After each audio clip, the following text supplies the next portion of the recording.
तो मैंने कहा कौन हम सत्ता के लिए आए हैं? राम मंदिर के लिए सत्ता भी गंवानी पड़ेगी तो कोई समस्या नहीं होनी चाहिए। अगर राम मंदिर के लिए सत्ता छोड़नी पड़े तो भी कोई परवाह नहीं। जब सीएम योगी आदित्यनाथ ने यह कहा तो यह सिर्फ एक बयान नहीं था, बल्कि एक शपथ थी, एक संकल्प था जो हिंदू समाज की आत्मा से जुड़ा हुआ है। सत्ता आए या जाए, लेकिन रामलला की श्रद्धा में प्रदेश के सीएम से सीधा सेवक बनने में भी सीएम योगी को कोई दिक्कत नहीं है।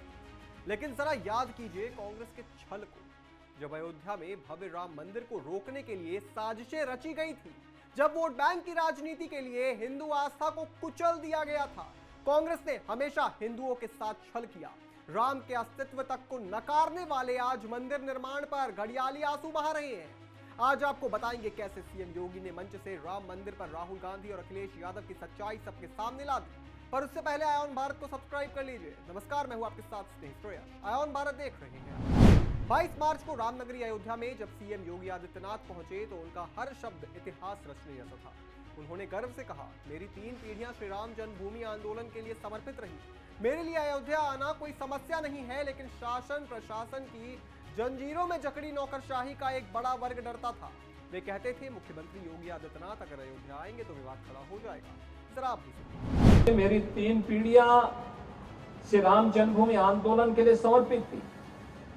मुझे कोई समस्या नहीं थी, लेकिन शासकीय व्यवस्था जिस नौकरशाही से जकड़ी होती है, उस नौकरशाही में एक बड़ा वर्ग ऐसा था जो कहता था कि मुख्यमंत्री के रूप में अयोध्या जाने से विवाद खड़ा होगा।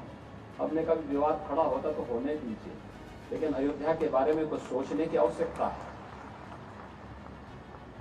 फिर एक वर्ग ऐसा था जिसने कहा कि आप जाएंगे फिर राम मंदिर की बात होगी। तो मैंने कहा कौन हम सत्ता के लिए आए हैं? राम मंदिर के लिए सत्ता भी गंवानी पड़ेगी तो कोई समस्या नहीं होनी चाहिए।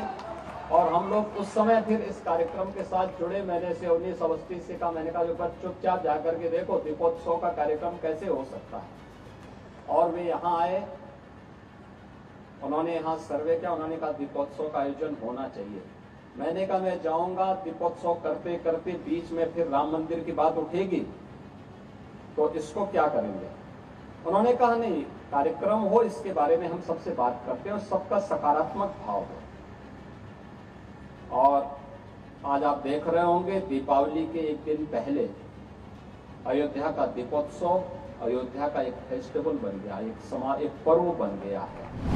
शुक्रवार सुबह 9:30 बजे मुख्यमंत्री योगी आदित्यनाथ हेलीकॉप्टर से रामकथा पार्क पहुंचे। रामलला और बजरंगबली के दर्शन कर आशीर्वाद दिया। फिर टाइमलेस अयोध्या कार्यक्रम का उद्घाटन कर भव्य अयोध्या की नई गाथा लिखी। रामकथा पार्क में युवा उद्यमी विकास उद्यान के तहत लाभार्थियों को लोन देकर नए भारत के निर्माण का संकल्प दोहराया। इसके बाद आयुक्त कार्यालय में विकास कार्यों की समीक्षा बैठक की और दोपहर 1:30 बजे अमृत बाटलर्स प्लांट एक्सपेंशन का लोकार्पण कर इंडस्ट्रियल डेवलपमेंट को गति। अब जरा याद करिए, इतिहास गवाह है कि सत्ता की भूख में तुष्टीकरण किस हद तक जा सकता है। 1990 में मुलायम सिंह यादव ने सिर्फ मुसलमानों को खुश करने के लिए हिंदू कार सेवकों पर गोलियां चलवाई थी। अयोध्या की पावन धरती को राम भक्तों के खून से लाल कर दिया था। उस समय मुलायम नाम का मुखौटा पहनकर इस नेता ने हिंदुओं को दर्द दिया, वो भी ऐसा दर्द जो हिंदू कभी नहीं भूल पाए। सिर्फ मुस्लिम समुदाय को खुश करने के लिए आज अखिलेश यादव भी उसी राह पर चल रहे हैं। हिंदुओं के महापर्व महाकुंभ का प्रभारी मुस्लिम आजम खान को बना देते हैं, सिर्फ और सिर्फ हिंदुओं को नीचा दिखाने के लिए। वही तुष्टीकरण, वही वोट बैंक की राजनीति, हिंदुओं की आस्था को नजरअंदाज कर धर्मनिरपेक्षता की आड़ में एक तरफा नीतियां बनाई जा रही हैं। क्या यही समाजवाद है? क्या यही न्याय है? लेकिन अब देश जाग चुका है। अब राम भक्त झुकने वाले नहीं है। जो इतिहास में हुआ वो फिर से दोहराया नहीं जाएगा। सनातन संस्कृति को दबाने की साजिश ज्यादा दिन नहीं चलेगी। इस पूरी खबर पर आप क्या सोचते हैं दोस्तों, हमें कमेंट करके जरूर बताएं। और तमाम बड़ी खबरों से जुड़े रहने के लिए आप देखते रहें आयोन भारत।